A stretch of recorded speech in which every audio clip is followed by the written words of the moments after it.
Hello friends, welcome to Student Go. आज का जो हमारा वीडियो है ये बीए कोर्स के बारे में है। ये कोर्स कितना हेल्पफुल और इम्पोर्टेंट होता है ये आपको इस वीडियो को देखने के बाद ही पता चलेगा। तो चलिए शुरू करते हैं इस वीडियो को और जानते हैं बीए कोर्स के बारे में पूरी जानकारी। बीए कोर्स का पूरा नाम है बैचलर ऑफ आर्ट्स, ये इसकी फुल फॉर्म है। जनरली बीए का जो कोर्स होता है वो 3 से 4 साल का होता है और ये एक बैचलर डिग्री है, यानी कि एक अंडर ग्रेजुएट प्रोग्राम है। अगर आप बीए का कोर्स कंप्लीट कर लेते हैं तो इसके बाद आप एक ग्रेजुएट कहलाते हैं। और बीए का कोर्स जो है ये आर्ट्स बैकग्राउंड का कोर्स है और इंडिया में तो ये कोर्स 3 साल का होता है और कुछ ऐसी भी कंट्रीज़ हैं जहाँ पर ये कोर्स 4 साल का होता है, जैसे कि यूएस, जापान, स्पेन, तुर्की। इन सभी देशों में बीए की जो ड्यूरेशन होती है वो 4 इयर्स की होती है। और इसके अलावा India, Australia, Norway, New Zealand, Canada, इन सभी जगह में इसकी जो ड्यूरेशन होती है वो सिर्फ 3 इयर्स की होती है।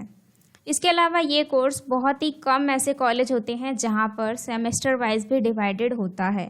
ज़्यादातर कॉलेज में ये कोर्स ईयर वाइज कराया जाता है, यानी कि ईयर के एंड में आपके एग्ज़ाम्स होते हैं। लेकिन कुछ ऐसे भी कॉलेज अवेलेबल हैं जहाँ पर ये कोर्स सेमेस्टर वाइज कराया जाता है, यानी कि इस कोर्स में 6 सेमेस्टर्स होते हैं। तो चलिए आगे बढ़ते हैं और बीए कोर्स के पहले इम्पोर्टेंस के बारे में जान लेते हैं। जो स्टूडेंट्स सरकारी नौकरी पाना चाहते हैं उनके लिए बीए का कोर्स सबसे बढ़िया कोर्स है।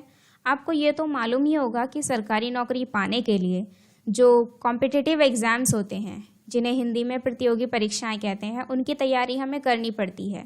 और कॉम्पिटिटिव एग्ज़ाम्स देने के लिए जो मिनिमम क्वालिफ़िकेशन होती है, कम से कम शैक्षिक योग्यता, वो ग्रेजुएशन होती है।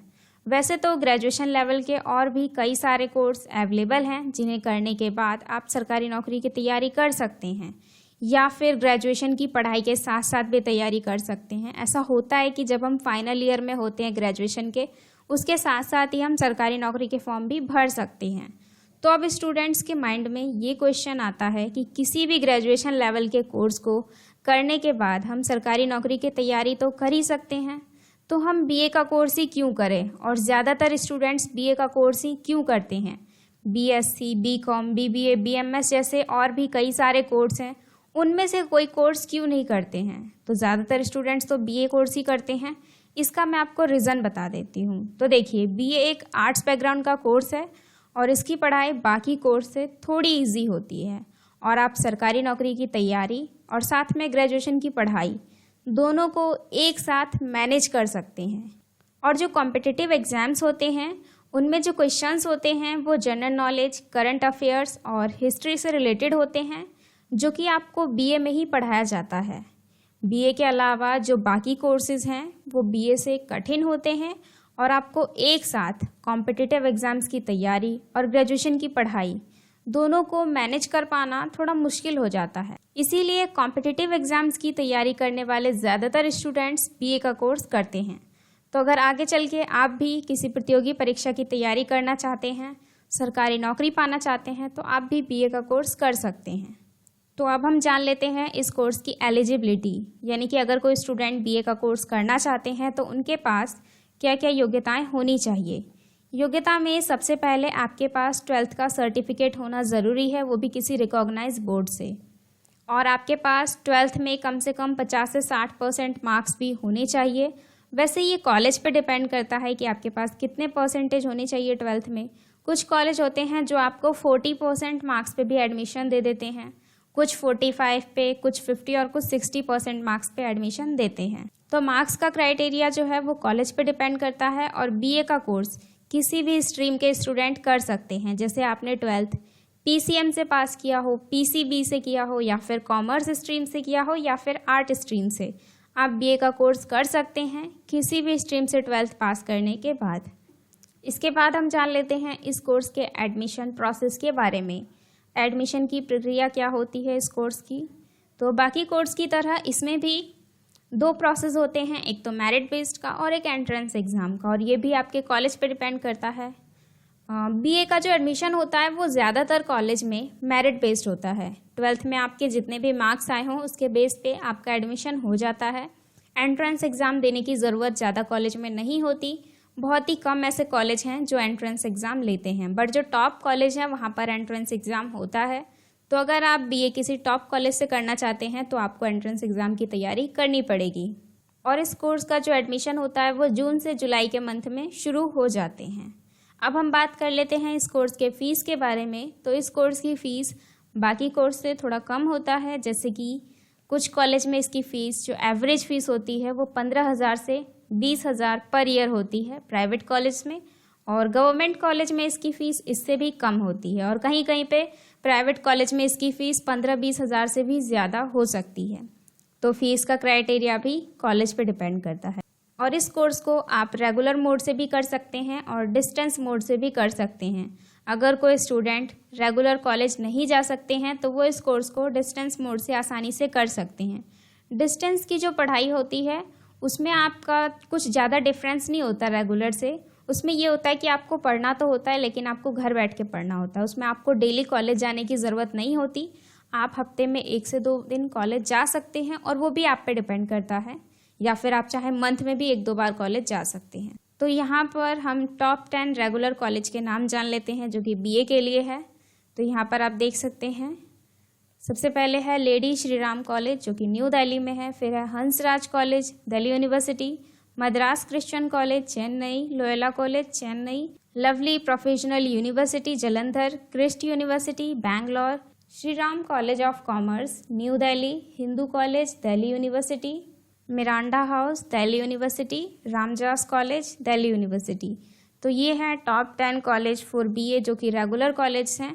और अगर आप डिस्टेंस मोड से इस कोर्स को करना चाहते हैं तो डिस्टेंस मोड से भी करने के लिए कई सारी यूनिवर्सिटीज़ अवेलेबल हैं, जैसे कि Karnataka state open university, Tamil Nadu open university, the university school of open learning, Punjab university. इसके बाद है Acharya Nagarjuna university centre for distance education, जिसे शॉर्ट में ANUCDE भी कहते हैं। इसके अलावा इग्नू को तो आप जानते ही होंगे, ये बहुत ही फेमस यूनिवर्सिटी है जिसका पूरा नाम है Indira Gandhi national open university, Sikkim Manipal university और यूनिवर्सिटी ऑफ पुणे। तो ये कुछ यूनिवर्सिटी के नाम मैंने आपको बता दिए हैं जहाँ से आप डिस्टेंस मोड से बीए का कोर्स कर सकते हैं। तो इसके बाद हम आगे बढ़ते हैं और जान लेते हैं बीए कोर्स के स्पेशलाइजेशन के बारे में। बीए कोर्स में तो बहुत सारे स्पेशलाइजेशन हैं, पर यह डिपेंड करता है कि आपके कॉलेज में कौन कौन से स्पेशलाइजेशन अवेलेबल हैं। हर एक कॉलेज में सभी स्पेशलाइजेशन अवेलेबल नहीं होते, तो आप जहां भी एडमिशन लेना चाहते हैं वहां पहले आप ज़रूर पता कर लीजिएगा कि कौन कौन से स्पेशलाइजेशन अवेलेबल है और किस स्पेशलाइजेशन में आपको बीए करनी है। तो यहाँ पर 22 स्पेशलाइजेशन के नाम है। इसके अलावा आप और भी स्पेशलाइजेशन देख सकते हैं, और इनमें से बीए के कुछ स्पेशलाइजेशन पे हमने कुछ वीडियोस भी बनाई हुई है। उन वीडियोस का लिंक आपको डिस्क्रिप्शन में मिल जाएगा। बीए का कोर्स आप जिस स्पेशलाइजेशन में करेंगे या फिर अगर आप बीए प्रोग्राम भी करते हैं तो आपको कोर्स में थ्योरेटिकल नॉलेज प्रोवाइड कराई जाती है। बीए का सिलेबस आपके स्पेशलाइजेशन पे डिपेंड करता है। जैसे कि सपोज़ मैंने बीए इकोनॉमिक्स करा है, तो अगर मैं बीए इकोनॉमिक्स करती हूँ तो इकोनॉमिक्स से रिलेटेड सब्जेक्ट हमें पढ़ने को मिलते हैं। तो इस तरीके से अगर आप बीए पॉलिटिकल साइंस करते हैं तो उसका सिलेबस डिफरेंट होगा। तो इसलिए यहाँ पर मैंने इस वीडियो में सिलेबस की बात नहीं की है, क्योंकि यहाँ पर देख सकते हैं आप 44 मैंने स्पेशलाइजेशन दिखाए हैं। तो हर एक स्पेशलाइजेशन के अलग अलग सिलेबस होते हैं। तो ये डिपेंड करता है कि आप कौन सा स्पेशलाइजेशन चुनते हैं, उसके अकॉर्डिंग ही आपको सिलेबस मिलता है। तो आगे हम जानते हैं बीए के सब्जेक्ट कॉम्बिनेशन के बारे में। तो ये स्टूडेंट्स के लिए जानना बहुत ज़्यादा ज़रूरी होता है, और स्टूडेंट सब्जेक्ट कॉम्बिनेशन चुनने में थोड़ा कंफ्यूज हो जाते हैं। तो यहाँ पर मैंने 5 सब्जेक्ट कॉम्बिनेशन खुद बनाए हैं, तो वो मैं आपको दिखा दूँगी यहाँ पर। इससे पहले हम जान लेते हैं कि बीए में हमें कितने सब्जेक्ट पढ़ने होते हैं। बीए में कम से कम आपको 5 सब्जेक्ट तो पढ़ने ही होते हैं, जिनमें से 3 सब्जेक्ट आपके मेन सब्जेक्ट होते हैं, और उन तीनों मेन सब्जेक्ट में से एक सब्जेक्ट आपका लैंग्वेज का सब्जेक्ट होता है। इसके अलावा 2 और कंपलसरी सब्जेक्ट होते हैं, जिनमें आप कोई भी 2 सब्जेक्ट चुन सकते हैं। और मेन सब्जेक्ट के अलावा हम बात करें तो 1-2 सब्जेक्ट आपके पास और होते हैं, जैसे कि फाउंडेशन और क्वालिफाइंग सब्जेक्ट। तो यहाँ पर हम देख लेते हैं बीए के कुछ सब्जेक्ट कॉम्बिनेशन। सबसे पहला सब्जेक्ट कॉम्बिनेशन है पॉलिटिकल साइंस, इंग्लिश और इकोनॉमिक्स का। अगर आपका इन तीनों सब्जेक्ट में इंटरेस्ट है तो आप इस कॉम्बिनेशन को सेलेक्ट कर सकते हैं। इसके अलावा कुछ ऐसे स्टूडेंट्स भी होते हैं जिन्हें ये मालूम नहीं होता कि आप बीए में वो भी सब्जेक्ट ले सकते हैं जो आपका 12th में नहीं था। जैसे कि मान लीजिए 12th में आपने पॉलिटिकल साइंस नहीं पढ़ा है और आप बीए में पॉलिटिकल साइंस पढ़ना चाहते हैं, तो आप बीए में पॉलिटिकल साइंस ले सकते हैं, इसमें कोई प्रॉब्लम नहीं होगी। आगे हम देख लेते हैं एक और कॉम्बिनेशन। इसमें इंग्लिश की जगह हिंदी है और इकोनॉमिक्स के प्लेस पे यहाँ पर सोशोलॉजी है। अगर आप इकोनॉमिक्स नहीं पढ़ना चाहते, सोशोलॉजी पढ़ना चाहते हैं, तो इस तरीके से आप सब्जेक्ट को रिप्लेस करके कॉम्बिनेशन खुद का तैयार कर सकते हैं। और आप एक चीज़ ध्यान कीजिएगा कि सभी कॉम्बिनेशन में एक लैंग्वेज सब्जेक्ट कंपलसरी होता है। इसके अलावा आप चाहें तो 2 लैंग्वेज सब्जेक्ट भी ले सकते हैं। तीसरा हमारा कॉम्बिनेशन है इकोनॉमिक्स, इंग्लिश और सोशोलॉजी का। इसके बाद है हिस्ट्री, इंग्लिश और साइकोलॉजी का। और ऐसा कोई सब्जेक्ट जो आपने 12th में पढ़ा हो और आप उसे बीए में लेना चाहते हैं, तो आप कोई खुद का कॉम्बिनेशन भी तैयार कर सकते हैं। मतलब ज़रूरी नहीं है कि आप इनमें से ही कोई सब्जेक्ट सेलेक्ट करें, जिनमें भी आपका इंटरेस्ट हो आप वो सब्जेक्ट बीए में ले सकते हैं। एंड हमारा 5वां कॉम्बिनेशन है हिस्ट्री, हिंदी और होम साइंस का। जो स्टूडेंट होम साइंस में इंटरेस्टेड है वो बीए में होम साइंस भी ले सकते हैं। तो बीए में बहुत सारे सब्जेक्ट्स अवेलेबल है, पर ये आपके कॉलेज पे डिपेंड करता है कि आपके कॉलेज में कौन कौन से सब्जेक्ट अवेलेबल हैं। हर एक कॉलेज में सारे सब्जेक्ट अवेलेबल नहीं होते हैं। और आपको बीए में वही सब्जेक्ट सेलेक्ट करने चाहिए जिसमें हमें करियर बनाना है। जैसे कि अगर आप आगे टीचर बनना चाहते हैं, तो मान लीजिए आप इकोनॉमिक्स के टीचर बनना चाहते हैं, तो आप बीए में इकोनॉमिक्स सब्जेक्ट ज़रूर सेलेक्ट कीजिएगा। या फिर हो सके तो आप बीए इकोनॉमिक्स ऑनर्स का कोर्स कर सकते हैं। अगर आपको टीचर बनना है तो ऑनर्स करने के बाद आप बीएड कर सकते हैं। ये सब करने के बाद आप टीचर बन सकते हैं। और अगर आप एसएससी, यूपीएससी इस तरीके के कॉम्पिटिटिव एग्ज़ाम्स की तैयारी करना चाहते हैं, तो आप कोई सा भी सब्जेक्ट सेलेक्ट कर सकते हैं। लेकिन आप एक चीज़ का ध्यान ज़रूर रखिएगा कि कॉम्पिटिटिव एग्ज़ाम्स में एक ऑप्शनल सब्जेक्ट का एग्ज़ाम होता है और वो ऑप्शनल सब्जेक्ट हमें खुद चुनना होता है अपने इंटरेस्ट के अकॉर्डिंग।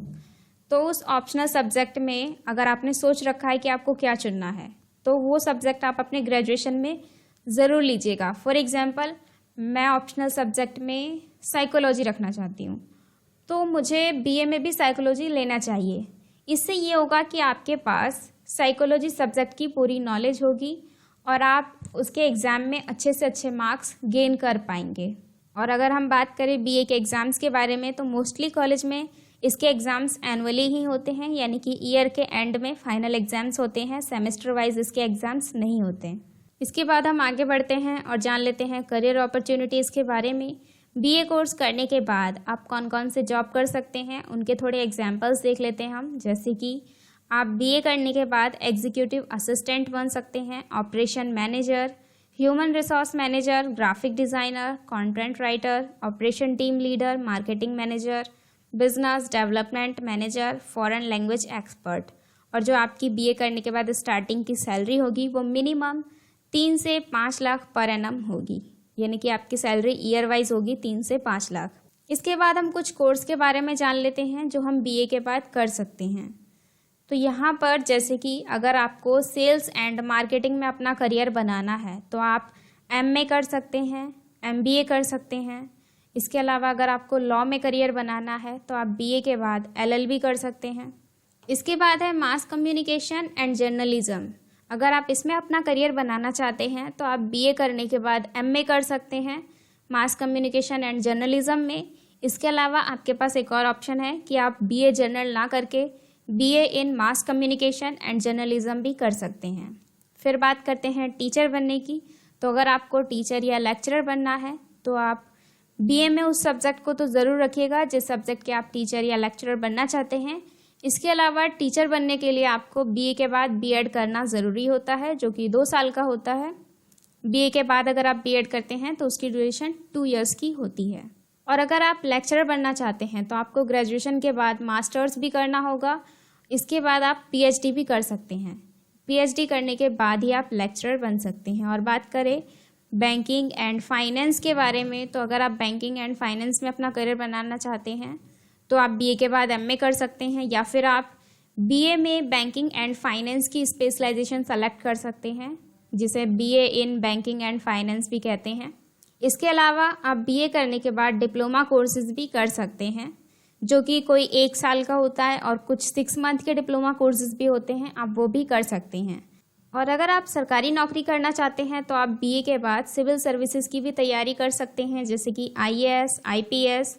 इसके अलावा आप एसएससी की तैयारी कर सकते हैं, बैंक पीओ या फिर क्लर्क की भी तैयारी कर सकते हैं, क्योंकि इन सब के लिए जो कम से कम शैक्षिक योग्यता होती है वो ग्रेजुएशन की ज़रूरत होती है। तो आप बीए करने के बाद इनमें से भी किसी की तैयारी कर सकते हैं। तो आपके पास बहुत सारे ऑप्शंस होते हैं बीए करने के बाद। बीए करने के बाद आपके पास इतने सारे ऑप्शंस अवेलेबल होते हैं जितना कि बाकी किसी कोर्स को करने के बाद नहीं होते ऑप्शंस। जैसे कि अगर आप बीएससी करते हैं, बीकॉम करते हैं, तब भी आपको इतने ऑप्शंस नहीं मिलते जितना कि बीए करने के बाद मिलते हैं।